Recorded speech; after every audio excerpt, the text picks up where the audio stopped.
फरहाद सिद्दीकी और आप जुड़ चुके लाइव टाइम्स के ग्लोबल नेटवर्क के साथ। शुरुआत करेंगे इस वक्त की बड़ी खबर के साथ जो आ रही है राजधानी दिल्ली से, जहां पर पाकिस्तान का एजेंट गिरफ्तार किया गया है।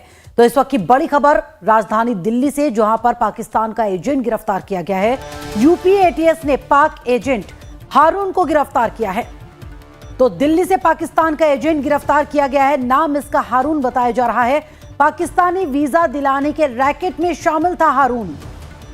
तो यूपी एटीएस ने पाक एजेंट हारून को गिरफ्तार किया है। पाकिस्तानी वीजा दिलाने में शामिल था। पाक उच्चायोग के कर्मचारी के साथ चलाता था रैकेट। पाक उच्चायोग के कर्मचारी मुजम्मिल हुसैन के साथ चलाता था रैकेट। दिल्ली के सिलमपुर से यूपी एटीएस ने इसे गिरफ्तार किया है।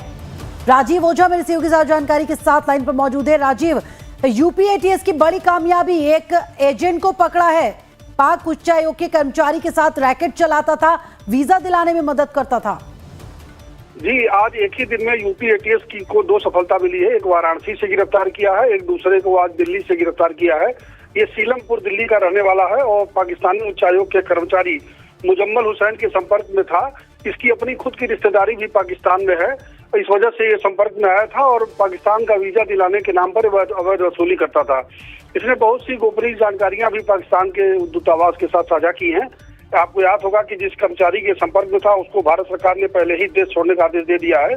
वो जो पाकिस्तानी उच्चायोग कर्मचारी था मुजम्मिल हुसैन, जिसके संपर्क में था ये, अब उसे देश निकाला पहले ही किया चुका। अब इसकी भूमिका पता चली है तो ये गिरफ्तार किया गया है और कल से ही इसे कोर्ट से अगर रिमांड मिल जाती है तो इससे रिमांड को लेकर पूछताछ की जाएगी और ढेर सारी जानकारियां इसके जरिए मिलने की पूरी संभावना है। राजीव, जाहिर सी बात है, अगर रिमांड मिल जाती है तो एक के बाद एक कई और खुलासे होने की उम्मीद जताई जा रही है, यानी कुछ और चीजें इस पूरे मामले में सामने आ सकती है। कौन कौन और लोग इनके साथ शामिल थे, ये सब खुलासे हो सकते हैं अब।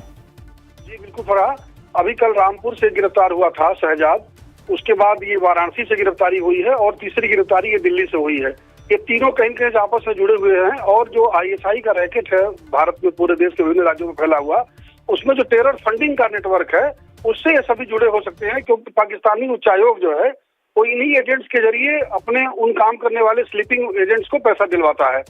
इसकी जांच एटीएस कर रही है और देश की सभी खुफिया एजेंसियां इसमें एटीएस के संपर्क में है और सभी सूचनाएं जो जांच में मिल रही हैं वो साझा की जा रही है और पता किया जा रहा है कि टेरर फंडिंग के पूरे नेटवर्क में कहां से लोग शामिल है।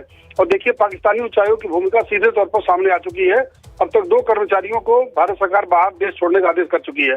इससे पहले दानिश को बाहर किया गया था, अब मुजम्मिल हुसैन को बाहर किया गया है, देश छोड़ने का आदेश दिया गया है। एक बड़ा मामला सामने आएगा और आने वाले कुछ दिनों में और भी गिरफ्तारियां होने की पूरी संभावना है।